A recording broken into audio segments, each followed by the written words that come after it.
રામચરિત માનસમાં રાવણ અને કુંભકર્ણનો સંવાદ છે. જ્યારે રાવણ અને કુંભકર્ણનો સંવાદ છે, જ્યારે રાવણ સીતાજીને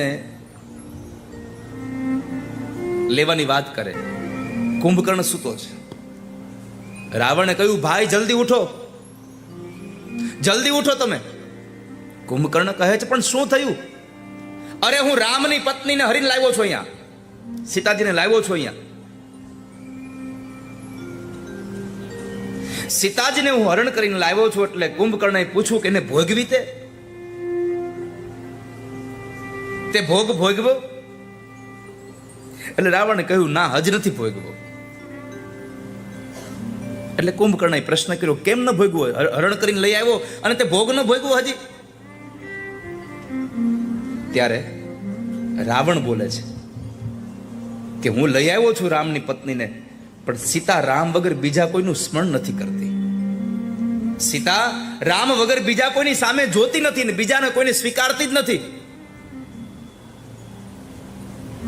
ત્યારે કુંભકર્ણએ કહ્યું કે રામ સિવાય કોઈને સ્વીકારતી નથી? ના, નથી સ્વીકારતી. તો એક કામ કર, તને તો બહુ બધા રૂપ લેતા આવડે છે, તું રામ બની જા, શ્યામ વર્ણનો, તમાલ વર્ણનો રામ બની જા. અને ત્યારે રાવણ બોલ્યો છે કે હું રામ બનું એનો મને વાંધો નથી, પણ રામનું રૂપ લઉં ત્યારે મારા મનમાંથી ખરાબ વિચારો વયા જાય છે. નમસ્કાર, હું છું વિક્રમ વકીલ. તમે જોઈ રહ્યા છો હોટલાઇન ન્યૂઝ.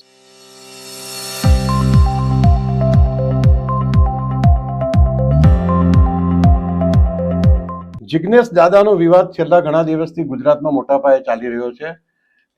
એની અંદર ખાસ કરીને એમ કહેવાય છે કે 3 વર્ષ પહેલા એમણે જે રામાયણ વિશે વાત કરી હતી અને ખાસ કરીને કુંભકર્ણ અને રાવણ વચ્ચેના સંવાદો હતા, એમાં સીતા માતાનું અપમાનજનક વર્ણન કરવામાં આવ્યું છે. અને એ બાબતે લોકો ખૂબ નારાજ થયા છે જિગ્નેશ દાદાથી. એમણે શું ખુલાસો આપ્યો છે, વિવાદ શું છે, એ વિશે આપણી સાથે આજે વાતચીત કરશે જાણીતા પત્રકાર જગદીશભાઈ મહેતા. જગદીશભાઈ, આપનું સ્વાગત છે હોટલાઇન ન્યૂઝમાં. જગદીશભાઈ, આ જિગ્નેશ દાદાનો વિવાદ શું છે? વિક્રમ સર, બહુ સમજવા જેવી વાત છે. એકચ્યુઅલી છે 3 વર્ષ જૂનો વિડીયો. જૂન 2023માં હરિદ્વારમાં નકળંગ ધામમાં કથા હતી. એમાં જિગ્નેશ દાદાએ કુંભકર્ણ અને રાવણ એ બેનો સંવાદ સીતાજીના અપહરણ પછી જે સંવાદ થયો એમાં 1-2 શબ્દાવલીઓનું ખોટું ચયન કર્યું, એને કારણે વિવાદ થયો છે. પહેલી વાત તો એ વાત એમ હતી સર કે રાવણે માં જાનકી એટલે સીતાજીનું અપહરણ કરીને લંકામાં લઈ આવ્યા પછી રાવણની સામે રામે યુદ્ધ છેડ્યું, કપિવર હનુમાનથી માંડીને બધાને સાથે લઈ જઈને, અને એટલી તબાહી મચાવી કે રાવણ પણ ભયભીત થઈ ગયો. એણે કુંભકર્ણને ઉઠાડ્યો, જેને 6 મહિના નિંદ્રાસન, 6 મહિના જાગૃત અવસ્થા રહેવાનું વરદાન હતું. તો એને અર્ધ નિંદ્રામાંથી ઉઠાડીને એને કીધું, તું તારા ભાઈને એટલે કે મારી સહાય કર. એટલે સંવાદ થયો ત્યારે વિભીષણે કેટલીક જ્ઞાનવર્ધક વાતો કરી. રાવણની જે ખરા અર્થમાં રામાયણના શ્રેષ્ઠ સંવાદોમાંનો એક સંવાદ છે, એમ કહું તો ચાલે. એમાં ખાલી આપણા કહેવાથી નહીં, વિદ્વાન કથાકારો પૂજ્ય મોરારી બાપુથી માંડીને ઇત્યાદિએ કીધું કે જે રામાયણના કેટલાક બેસ્ટ ઓફ ધી બેસ્ટ જેને કહી શકાય સંવાદો ગણાય, એમાં વિભીષણનો અને રાવણનો આ સંવાદનો સમાવેશ થાય છે. લંકા કાંડમાં એ સમાવેશ આવે છે. જ્યારે કે પ્રભુ શ્રી રામે લંકા ઉપર ચડાઈ કરી અને મહાબલી જેને કહી શકાય, રાવણના ખતરનાક મહાબલી, એટલે જેને એને હરણ કરી મારી નાખ્યા. એટલે રાવણ છે એને કીધું કે ભાઈ અત્યારે ભયંકર મુસીબત છે અને અમારે ત્યાં અતિકાય, મનોહર, મહોધર, દેવાંતક અને આ બધા મહાન જે યોદ્ધાઓ હતા એને પણ રામના જે સૈન્યએ મારી નાખ્યા. તું મને મદદ કરતો. પેલા કુંભકર્ણ પૂછે છે કે ઘટના શું છે? એને કીધું, અમે જાનકીજીનું અપહરણ કરીને લઈ આવ્યા. હવે જિગ્નેશ દાદાથી શું બોલાઈ ગયું ઈ કહું. દાદાએ એમ કીધું કે કુંભકર્ણએ રાવણને કીધું કે તું જેનું અપહરણ કરીને લઈ આવ્યો છો પત્ની બનાવવાના આશયે, એને તે ભોગવા છે ખરા? ભોગવ્યો છે ખરો? હવે આ શબ્દ જે છે સ્વાભાવિક જ મને ને તમને આહત પહોંચાડે, તમામ રામ ભક્તોને આહત પહોંચાડે, સાધુ સંતોને પણ આહત પહોંચાડે. સ્વાભાવિક વાત છે. ભલે 3 વર્ષ હોય કે 30 વર્ષ જૂનો વિડીયો હોય, જૂનો હોય એટલે એ કઈ માફી લાયક ન બની જાય. જૂનો હોય તો વિવાદ તો થાય ને. વિવાદ શું કામ થઈ ગયો? એ કથા જયારે થઈ હતી એ પરસોત્તમ માસમાં થઈ હતી ને અત્યારે પરસોત્તમ માસ ચાલે છે, અધિક માસ જેને કહેવામાં આવે છે. હવે કોઈ કે બુદ્ધિપૂર્વક કોઈ કે ખોળી કાઢ્યું હોય, અધિક માસનું કઈ સંશોધન કરતા કરતા એના હાથમાં આવી ગયું હોય અને એને ક્લિક થયું હોય અને વાયરલ થઈ ગયું, જુદી વાત છે. પણ અત્યારે જનતાની અદાલતમાં આ મુદ્દો ભયંકર હદે દાવાનળની જેમ પ્રસરી પણ રહ્યો છે અને ચર્ચાના ચકડોળે પણ ચડ્યો છે. વાત એવી છે વિક્રમ સર કે કુંભકર્ણએ આયા રાવણની સાથેના સંવાદમાં કેટલી ધર્મ, અર્થ, કામ અને મોક્ષ એ ક્યારે ક્યારે હોવું જોઈએ એની વાત કરી હતી. આ બીજા છીછરા જે શબ્દો વલી થઈ એવી નહીં. એણે એમ કીધું કુંભકર્ણએ કે આપણે ત્યાં 4 પ્રકારના અમુક પ્રકારના નીતિ નિયમોમાં ધર્મ, અર્થ, કામ અને મોક્ષ એ પ્રક્રિયા ચોક્કસ છે, પણ એ બધાના ઉચિત સમયે હોવું જોઈએ. જેમ કે ધર્મનો ઉચિત સમય છે પ્રાતઃ કાળ, પ્રાર્થના ઇત્યાદિ. પછી અર્થ એટલે પૈસા કમાવવા કે રોજીરોટી કમાવી કે તે એના માટે તેને દિવસભર માણસ મહેનત કરવી પડે. પછી થયું છે કામ એટલે પ્રજોપતિ અથવા તો પૃથ્વીનો વિસ્તાર, એના માટે રતિ ક્રીડા શબ્દ વાપરવામાં આવ્યો છે. અને જો આ બધું વ્યવસ્થિત ક્રમાનુસાર ચાલે તો ધર્મ, અર્થ, કામ જો ક્રમાનુસાર ચાલે તો પછી મોક્ષ આપોઆપ માણસ મોક્ષને પ્રાપ્ત કરી શકે. આવી એને સમજણ આપી. એમાં રાવણ ઉશ્કેરાણા અને એને એમ કીધું ભાઈ મારે તારા જ્ઞાનની જરૂર નથી, તારી સહાયની જરૂર છે. તું મને અત્યારે શાસ્ત્ર સમજાવમાં, હું પણ જ્ઞાની છું, ત્રેવડ હોય તો લડવા મારી સાથે આવ. હવે મુદ્દામાં તો આટલી જ વાત હતી. આના ઉપરાંતનો આખો જે સંવાદ છે બહેતરીન સંવાદ હતો. ભાઈ કુંભકર્ણએ અતિ શ્રેષ્ઠ વિદ્વાનને છાજે એવા કેટલાક વિધાનો સાથે રાવણને કીધું કે એક વાત તને કહી દઉં. એને કીધું કે 100% તું મારા મોટો ભાઈ છે અથવા તો હું તારો ભાઈ છું એટલે મારે તને મદદ કરવી જ જોઈએ, એમાં કોઈ સંશય નથી. પણ તે કર્યું એ બહુ ખોટું છે. કારણ કે જ્યારે આવી જ ઘટના પેલા બની હતી, શૂર્પણખાનું નાક જ્યારે લક્ષ્મણે કાપી નાખ્યું હતું તો શૂર્પણખા તારી બેન હતી એમ મારી પણ બેન હતી. તે એના માટે તેને રામની સાથે દુશ્મનાટ વહોરી લીધી. તો તારે મને મારી રાય ત્યારે લેવાની જરૂર હતી. ઉચિત સમયે બધું સારું લાગે. જો ત્યારે તે મને નિંદ્રામાંથી જગાડ્યો હોત તો હું તને કહેત કે આ રામ અને રાવણ એ બે ખાલી રાજકુંવરો નથી વનવાસ પ્રાપ્ત કર્યા હોય એવા, એ અખિલ બ્રહ્માંડના નાથ છે. અને માં જાનકી વેદેહી પણ મહાશક્તિ છે. એટલે હું ત્યારે તને હું આમ કે આવા અધોગતિના માર્ગે જતો અટકાવી શકો હોતો, પણ તને એ કઈ સૂજ્યું નહીં. અને તે માત્ર ને માત્ર ન મારું કઈ માયનો, ન ભાભી મંદોદરીનું માયનો અને કોઈનું કાંઈ નહીં. ને માત્ર નહીતર મંદોદરીએ પણ કીધેલું કે ભાઈ તમે આ ખોટું કરો છો. તો ત્યારે રાવણે એમ કીધું કે ભાઈ તું મને કઈ જ્ઞાન આપમાં. કારણ કે રાવણ તો અહંકારનો પ્રતીક હતા.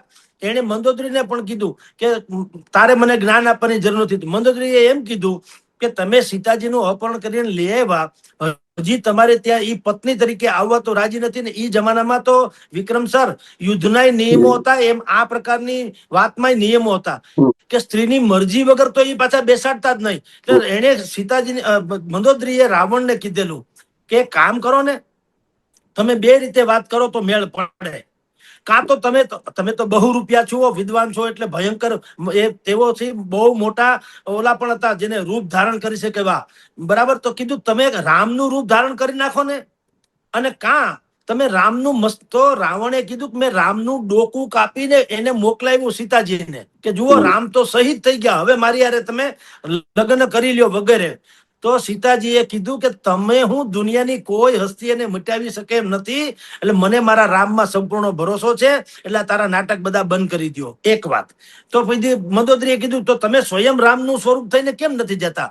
તો એને એમ કીધું કે હું રામનું સ્વરૂપ જયારે લઉં છું, કારણ કે તમે જેમ કીધું હું બહુ રૂપિયો છું અથવા તો મહાન જ્ઞાની છું, તો હું રામનું સ્વરૂપ લઉં છું. તો હાટે શું થાય છે, મને પર સ્ત્રી માત સમાન લાગે છે.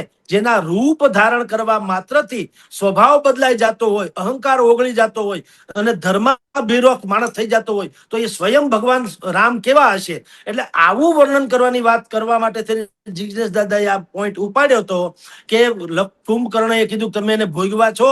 એ ભોગવાની વાત તો હતી જ નહીં. મૂળ આમ હતી કે તમે રામનું સ્વરૂપ ધારણ કરી ને સીતાજીને પામવાની કોશિશ કરી હોત તો વાત ઈ હતી. અને રાવણનો જવાબ એવો હતો, આ લોક સાહિત્ય કરો કે છે, કદાચ આને શાસ્ત્રો પ્રમાણિક હોય કે કેમ ઈ ખબર નથી, પણ ભીખુદાન ગઢવી કયો, દુલાભાયા કાગ કયો, પૂજ્ય મોરારી બાપુ સ્વયં છે એ કયો, થી માંડીને માયાભાઈ આહિર સુધીના કયો, બધા જ લોકોએ આવું વર્ણન કર્યું છે કે જ્યારે એમ કહેવામાં આવ્યું મંદોદરી દ્વારા કે તમે રામનું સ્વરૂપ લઈને જાઓ તો સીતાજી કદાચ તમને ભૂલ ભૂલૈયામાં મોહમાં પામી જાય ને, તો રામે એમ કીધું કે એવું મેં કરી જોયું, પણ જ્યારે હું રામનું સ્વરૂપ ધારણ કરું છું ત્યારે મને પર સ્ત્રી માત સમાન લાગે છે, મને મારામાંથી વિકાર જે છે એ ખતમ થઈ જાય છે અને હું કેવળ ને કેવળ પવિત્ર બ્રાહ્મણ હોઉં અથવા તો પવિત્ર માનવી હોઉં એવું જ મને ભાસ થાય છે. એટલે મારામાં હવે આ વાતનું વર્ણન કરતી વખતે મેં કીધું તેમ સંવાદ તો આટલો જ હતો, પણ જિજ્ઞેશ દાદાથી એમ બોલાઈ ગયું કે કુંભકર્ણએ એવું કીધું કે તમે એને ભોગવા છે ખરા, તમે ભોગ ભોગવો છે ખરો. આ શબ્દ કોઈ પણ જે હિન્દુ ધર્મમાં માનનારો અથવા તો પ્રભુ શ્રી રામને આરાધ્ય દેવ માનનારા જે છે એના માટે આ સહ્ય નથી. અને એ વાતની જયારે પૂજ્ય જિજ્ઞેશ દાદાને ખબર પડી તો એને પણ ક્ષણ માત્રનો વિલંબ કર્યા વગર અથવા બીજી કોઈ તૂતાતૂતી કે શાસ્ત્રાર્થમાં પડ્યા વગર, નહીતર એના એક દાવો ચોક્કસ છે કે ભાઈ અમારે પાસે વાલ્મીકી રામાયણ છે, ગીતા પ્રેસ ગોરખપુરનું, એમાં સર્ગ 13, સર્ગ એટલે ચોપાઈ જેવી વાત કરીએ ને આપણે, અથવા તો ખંડ, એ 13 નંબરના ખંડમાં 4થા નંબરના શ્લોકમાં એમ કે એમાં એવું કહેવામાં આવ્યું છે, કુંભકર્ણ એમ કે છે કે તમે રમણ ક્રીડા કરી, જેનું તમે અપહરણ કરીને આવ્યા છો એ સ્ત્રી સાથે રમણ ક્રીડા કરી છે ખરી, તમે સુખ ભોગવા છે ખરા, અથવા તો ન ભોગવી શકાય એમ હોય તો તમે અતિશયોક્તિ કરવાની કોશિશ કરી. અતિશયોક્તિનો અત્યારના પરિભાષામાં રેપ અથવા બળાત્કાર એવો શબ્દ થાય.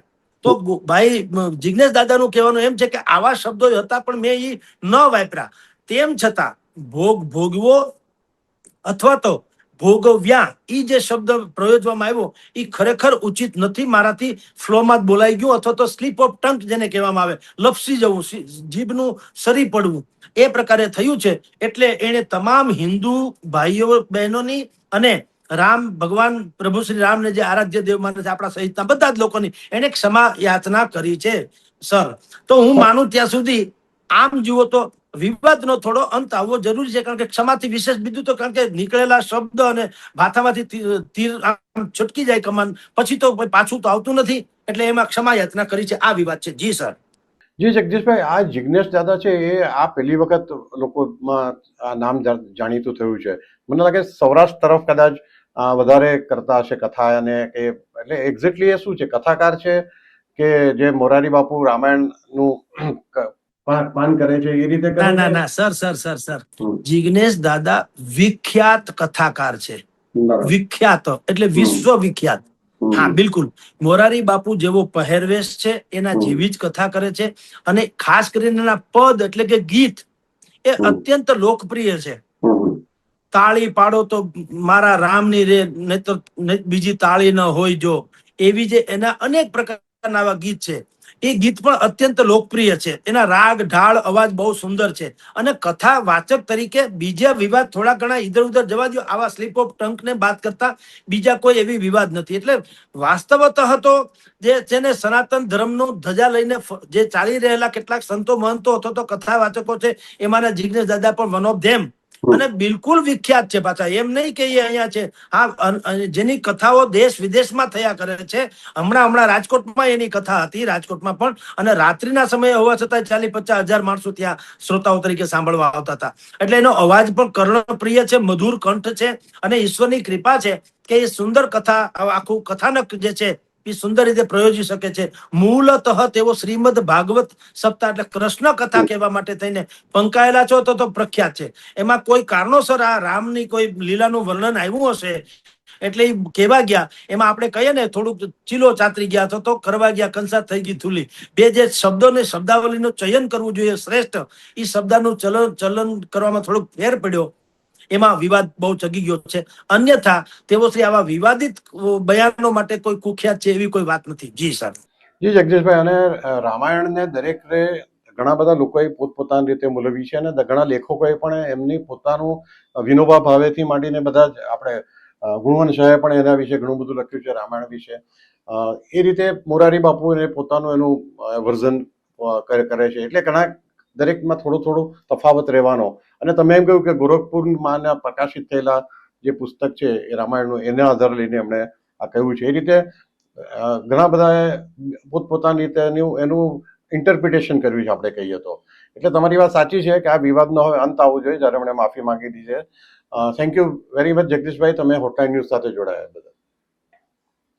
આવા પ્રકારના વિડીયો તમને જોવા ગમતા હોય તો હોટલાઇન ન્યૂઝ ચેનલને લાઇક, શેર અને સબસ્ક્રાઇબ કરો.